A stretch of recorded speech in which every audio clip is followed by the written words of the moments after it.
Cam4.fr, le plus grand site de webcam live réservé aux adultes. Brigitte Lahaie, Sud Radio, le sexe au conseil.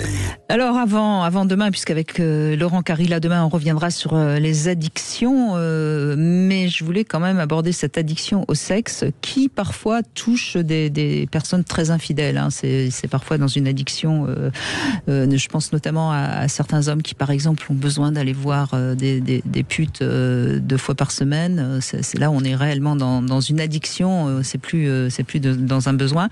Alors bon, l'addiction au sexe, c'est souvent, ça cache souvent des idées assez obsédantes, voire des masturbations compulsives. Alors à la limite, la masturbation compulsive, pourquoi pas, sauf que quand ça dépasse 2-3 fois par jour, faut peut-être quand même un peu se poser la question, surtout quand on est obligé, même au travail, d'aller se masturber dans les toilettes. Ça montre bien qu'il y a quand même quelque chose de l'ordre de l'addiction. Quand on a beaucoup de relations avec de nombreux partenaires sans sentiment, là aussi, ça. Alors encore une fois, c'est pas un jugement de valeur, hein, mais c'est juste pour montrer quand est-ce qu'on peut parler d'addiction. Quand on fréquente des bars de massage, des clubs de massage, des librairies érotiques, des clubs libertins, et qu'on visionne beaucoup de pornographie, qu'on est accro sur les sites de rencontres sur Internet, etc. Tout ça, à un moment donné, ça, quand c'est un peu trop, ça devient, on peut parler d'addiction au sexe. Le frotteurisme, c'est-à-dire tenter de toucher des personnes en faisant croire que c'est accidentel, là aussi on est dans quelque chose qui ressemble à une addiction sexuelle.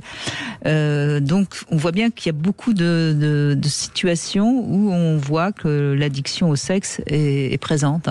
Il n'y a pas que quand on a besoin de faire beaucoup l'amour.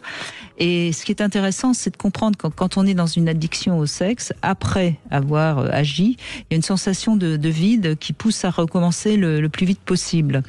Donc, pour s'en libérer, il vaut mieux aller voir un spécialiste de l'addiction, ou en tout cas, sauf si on est capable de se donner des limites, c'est-à-dire si on est capable de se fixer un laps de temps pendant lequel on va pas y retourner et qu'on augmente ce laps de temps un petit peu au fur et à mesure.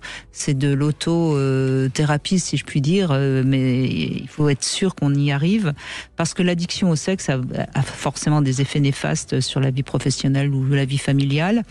Donc il faut arriver à se limiter les heures passées ou les rencontres et à respecter ce programme restrictif qu'on se fait.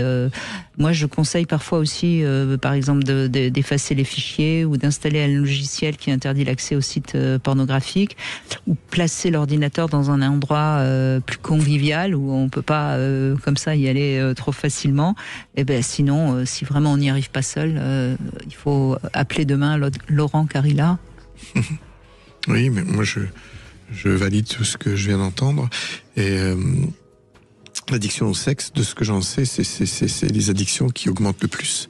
C'est énorme. Moi, pour donner une indication, j'ai participé à des groupes d'hommes pendant pas mal d'années.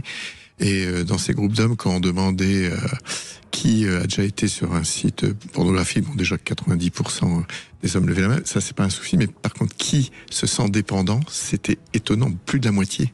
À ce point-là, oui. À ce point-là, et c'est pour ça que moi c'est quelque chose aussi qui me préoccupe, et et on en parle dans les stages, on en parle.